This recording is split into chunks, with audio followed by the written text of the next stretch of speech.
Back to my channel Sahu science classes. मैं हूं आपकी नीरू मैम। और जैसा कि आप सबको पता है कि हमने क्या स्टार्ट किया था, हमने स्टार्ट किया है अवतार सीरीज़।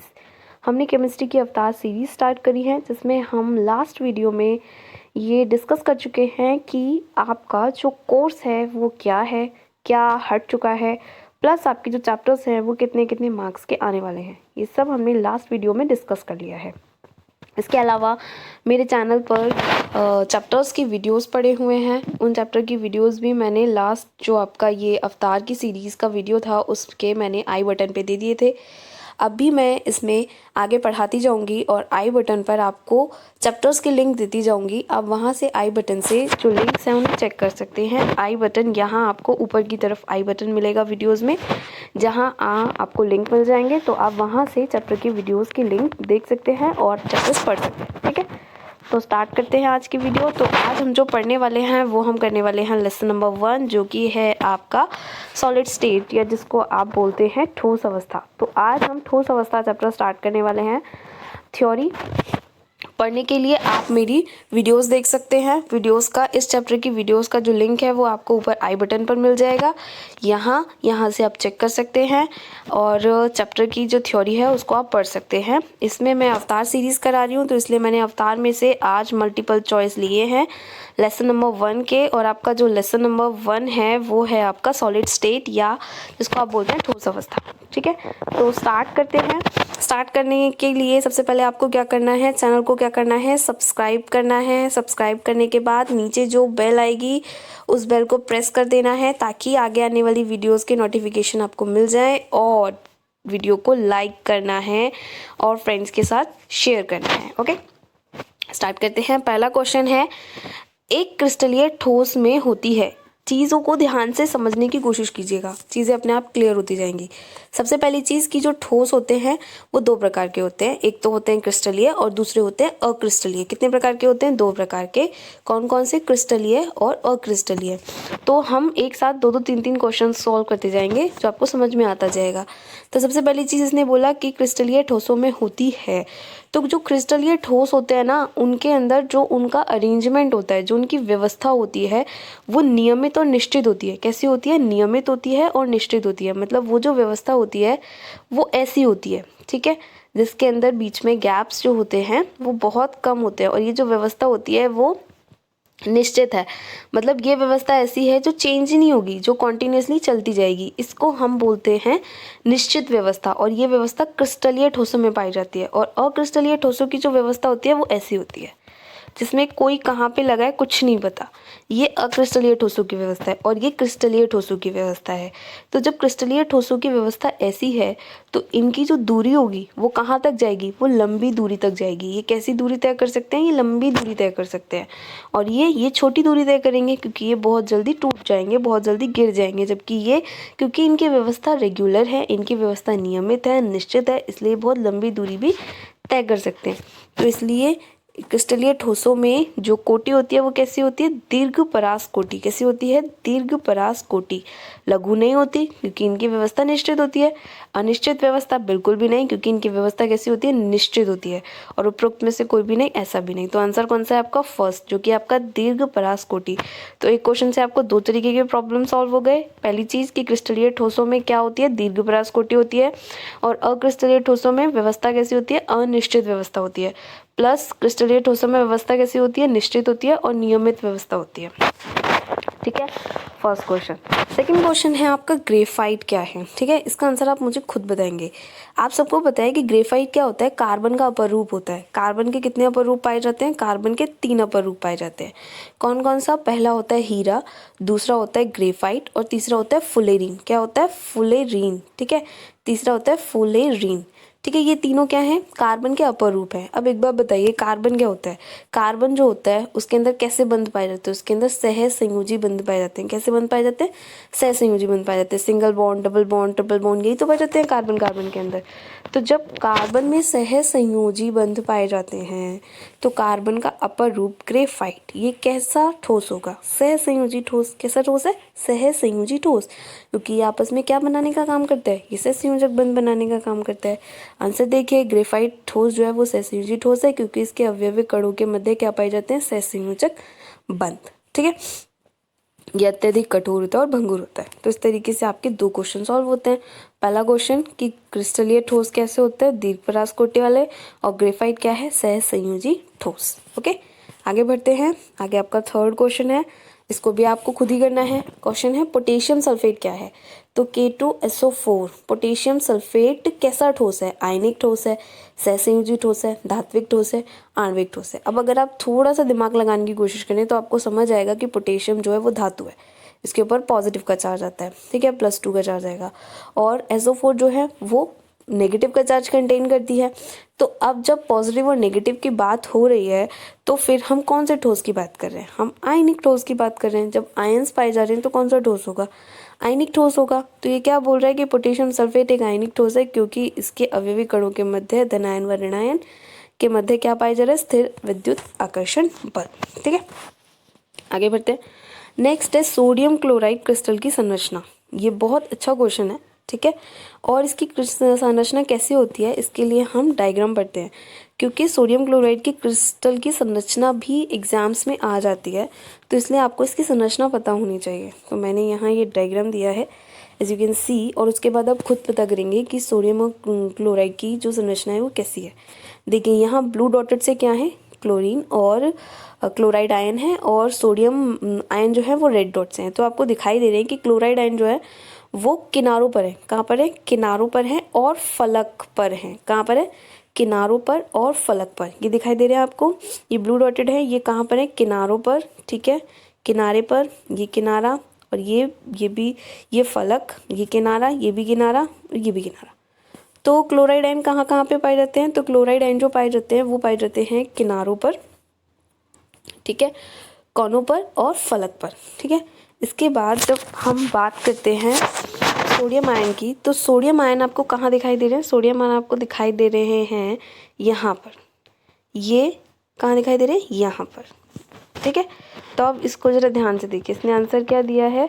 अब इसने क्वेश्चन बोला है कि सोडियम क्लोराइड क्रिस्टल की संरचना कैसी है। तो सोडियम क्लोराइड क्रिस्टल की संरचना या तो फलक केंद्रित घन होगा, ये घन है वो हमें दिखाई दे रहा है, फलक केंद्रित घन, या फिर एक तनाक्ष, या फिर विषम लंबाक्ष, या फिर चतुष्कोणीय। तो आंसर क्या होगा, फलक केंद्रित घन। क्या होगा, फलक केंद्रित घन। ऐसा क्यों होगा, फलक केंद्रित घन क्यों होगा, क्योंकि ये जो सोडियम क्लोराइड है वो किस में पाया जा रहा है, फलकों पर पाया जा रहा है। ठीक है, और कहाँ पर पाया जा रहा है, केंद्र पर और किनारों पर पाया जा रहा है, अंतः केंद्र और किनारों पर पाया जा रहा है। सोडियम क्लोराइड में क्लोराइड आयन घनीय इकाई सेल के कोनों पर होते हैं और फलक के केंद्रों पर स्थित होते हैं। जैसे कि मैंने आपको दिखाया कि कहाँ कहाँ पर स्थित है, कोनों पर स्थित है और फलक के केंद्र पर स्थित है। ठीक है, फलक कोनों पर और फलक के केंद्र पर स्थित हैं। और सोडियम आयन जो है वो अंतः केंद्र पर और किनारों के केंद्र पर स्थित होते हैं। अंतः केंद्र का मतलब ये है कि एक तो यहाँ बीच में सेंटर में रहता है सोडियम, और बाकी कहाँ पे रहता है, ये फलकों के किनारों पर, यहाँ पर स्थित होते हैं। तो फिर ये कैसी हो गई, ये हो गई फलक केंद्रित संरचना। तो सोडियम क्लोराइड की संरचना कैसी होती है, फलक केंद्रित संरचना। ठीक है, इस क्वेश्चन को आपको याद रखना है, और सोडियम क्लोराइड की संरचना भी आपको याद रखनी है, क्योंकि सोडियम क्लोराइड की संरचना बहुत इंपॉर्टेंट है, और बोर्ड्स में सीधा सीधा सोडियम क्लोराइड संरचना आ जाती है। ठीक है, आई होप सबको ये समझ में आया होगा। आगे बढ़ते हैं, ये भी बहुत अच्छा क्वेश्चन है। इसमें बोला गया है कि घनीय क्रिस्टल में अक्षीय दूरी अथवा कोर की लंबाई बतानी है। एक घन है, ठीक है, उस घन के अंदर आपको अक्षीय दूरियां बतानी है या फिर कोर की लंबाई बतानी है। तो कोई भी जो घन होता है उस घन के अंदर, मैंने यहाँ पर क्रिस्टल सिस्टम्स बताए हैं। आप जब वीडियो देखेंगे क्रिस्टल वाली, जब चैप्टर की वीडियो देखेंगे सॉलिड स्टेट की मेरी, तो उसके अंदर ये सारी चीज़ें मैंने प्रॉपर्ली कराई हैं। ठीक है, और ऐसे ही नोट्स बनाकर कराई हैं, तो आप वहाँ से ये सारी वीडियोस देख सकते हैं और आपने अपने चैप्टर की पूरी तैयारी कर सकते हैं। तो यहाँ मैंने समझाया है कि ये जो घन होता है उसके अंदर, ये जो घन होता है उसके 3 सिस्टम्स होते हैं, एक सिंपल सिस्टम, एक एफसीसी और एक बीसीसी। और इसके अंदर जो जालक पैरामीटर्स होते हैं उसमें ए, बी और सी जो होती है वो बराबर होती हैं। ए, बी, सी, एक घन के अंदर ए, बी, सी बराबर होती है। तो जब ए बी सी बराबर हैं तो इसका अल्फा बीटा गामा, मतलब जो इनके अक्षय कोण होते हैं वो भी बराबर होते हैं और वो 90 डिग्री के होते हैं। और ये इसके एग्जाम्पल्स हैं कि ये कॉपर, तो जो जालक पैरामीटर्स होते हैं वो 3 होते हैं। ठीक है, ए बी सी, तो जो कि बराबर होते हैं, और जब ये बराबर है तो इनके अक्षय कोण भी बराबर हैं, और ये इनके एग्जाम्पल्स हैं, ये इनमें पाया जाता है। तो जब ये तीनों बराबर हैं तो फिर इसी वजह से अब ये पूछ रहा है आपसे कि घनीय क्रिस्टल में अक्षय दूरियां और कोर की लंबाई क्या है, तो हमारे पास सीधा सीधा आंसर है ए बी सी।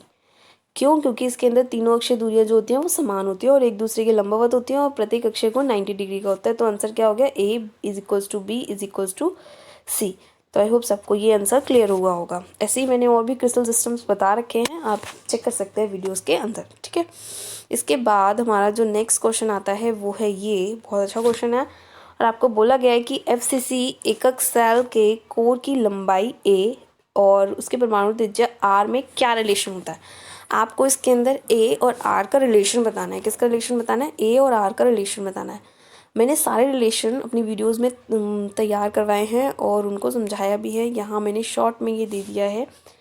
ये है आपका क्रिस्टल सिस्टम, ये सिंपल यूनिट सेल, ये FCC, ये BCC। ठीक है, तो इसके अंदर जो रैंक ऑफ यूनिट सेल होता है, मतलब कितने परमाणु पाए जाते हैं, तो सिंपल यूनिट सेल में 1, FCC में 4 और BCC में 2 परमाणु पाए जाते हैं। और रिलेशन बिटवीन R और A जो है वो मैंने यहाँ एक्सप्लेन कर रखा है, आप याद कर सकते हैं तीनों के बीच का, क्योंकि ज़रूरी नहीं है कि FCC का ही आए, किसी का भी आ सकता है, तो आपको पता होना चाहिए। तो यहाँ पर अगर हम R के टर्म पे देखते हैं तो रिलेशन होता है √2a/4 और A के टर्म पे देखते हैं तो रिलेशन होता है A is equals to 4r/√2। तो यहाँ पर FCC का पूछा है और FCC के फेज़ में हमारा जो आंसर हो गया वो हो गया ये। तो इस तरीके से आप ये सबके रिलेशन याद कर सकते हैं। यहाँ मैंने छोटा सा टेबल बना दिया है इसमें सारे रिलेशन दिए हुए हैं, तो आप इस टेबल को याद कर सकते हैं और सारे जो भी रिलेशंस हैं वो याद कर सकते हैं। इसके बाद आगे बढ़ते हैं। इसके बाद आगे है हमारा नेक्स्ट क्वेश्चन, जो आपसे कहता है कि निम्नलिखित में से किस में प्रति एकक कोशिका परमाणुओं की कुल संख्या 2 होती है। क्वेश्चन बहुत अच्छा है, ध्यान से देखिए। इसने बोला है कि निम्नलिखित में से किस में प्रति एकक कोशिका मतलब unit cell, simple unit cell परमाणुओं की कुल संख्या 2 होती है। किस में होती है? 2। ठीक है, तो सबसे पहली चीज़ आपको इसके लिए परमाणु पता होने चाहिए। तो मैंने यहाँ पर प्रत्येक सेल के अंदर परमाणुओं की संख्या, इसकी भी मैंने छोटी सी टेबल बना के आपको दे दी है। तो इसके अंदर आपको दिखाई दे रहा है कि ये एकक सेल का प्रकार दे रखा है मैंने, जिसमें कि साधारण घन है। साधारण घन मतलब सिंपल सेल, उसमें परमाणुओं की संख्या होती है 1। उसमें क्या होती है? परमाणुओं की संख्या 1। ये मैंने पूरा एक्सप्लेन किया हुआ है कि क्यों परमाणुओं की संख्या 1 होती है, क्यों परमाणुओं की संख्या 2 होती है। इसके लिए मैंने प्रॉपर वीडियोस बनाए हैं जो आपको मेरे चैनल पे मिल जाएंगे। ठीक है, जिसका लिंक भी मैं आपको ऊपर आई बटन पर यहाँ दे दूँगी, आप वहाँ से चेक कर सकते हैं।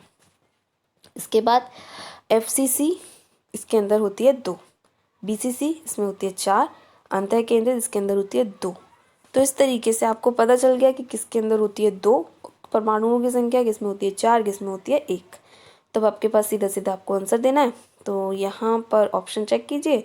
ऑप्शन चेक करने में ये जो आपका फलक केंद्रित है काय कोशिका, अंतः केंद्रित काय कोशिका, एकक कोशिका और आद्य केंद्रित और उपरोक्त में से कोई भी नहीं। तो यहाँ आपको दिखाई दे रहा है इसके अंदर से जो आंसर है वो है आपका BCC। यहाँ पर आंसर क्या है आपका? BCC। यहाँ पर थोड़ा सा मिसप्रिंट हुआ है शायद FCC को लेकर, ये सॉरी फॉर दैट, ये मुझसे इंग्लिश गलत लिख गया है। फलक केंद्रित जो होता है उसको FCC कहते हैं, काय केंद्रित जो होता है उसको BCC कहते हैं और अंतः केंद्रित को ECC कहते हैं। तो यहाँ पर ये थोड़ा सा मिस्टेक हो गया है, ये BCC जो है वो ऊपर आएगा और FCC जो है वो नीचे आएगा। फलक केंद्रित जो होता है उसको हम कहते हैं FCC फेस सेंटर्ड, और ये जो BCC होता है इसको हम काय केंद्रित कहते हैं, बॉडी सेंटर्ड कहते हैं। ECC जो होता है वो एक अलग होता है। ठीक है, इसके अलावा अब आपको ये समझ में आ गया, तो आपका आंसर क्या है? काय केंद्रित घन मतलब कि BCC। ठीक है, यहाँ पर मिस्टेक हो गया है, फलक केंद्रित FCC और BCC काय केंद्रित। तो आपका आंसर क्या हो गया यहाँ पर? आपका आंसर हो गया यहाँ पर अंतः केंद्रित घनीय एकक कोशिका, जिसको हम BCC बोलते हैं। तो ये आपका आंसर हो गया, जिसमें परमाणु की संख्या कितनी होती है? 2। कैसे होती है वो भी समझ लेते हैं। परमाणुओं की संख्या एक, तो जब हम घन की बात करते हैं और उसके सारे कोनों को मिलाते हैं तो उसके एक कोने पर जो परमाणुओं का पार्टिसिपेट होता है वो 1/8 होता है। कितना होता है? 1/8। और टोटल कोने जो होते हैं वो कितने होते हैं? 8। तो इसलिए मिलाकर क्या बन जाता है कि आपका एक तो ये आ गया। और अंतः केंद्रित मतलब अंदर होना, केंद्र में होना। तो यहाँ पर बीचों बीच एक परमाणु यहाँ पर रहता है, तो 1 + 1 = हो जाता है 2। तो इस तरीके से जो अंतः केंद्रित होता है उसके अंदर परमाणुओं की संख्या कितनी होती है? 2। ठीक है, तो ये आपका आंसर हो गया B।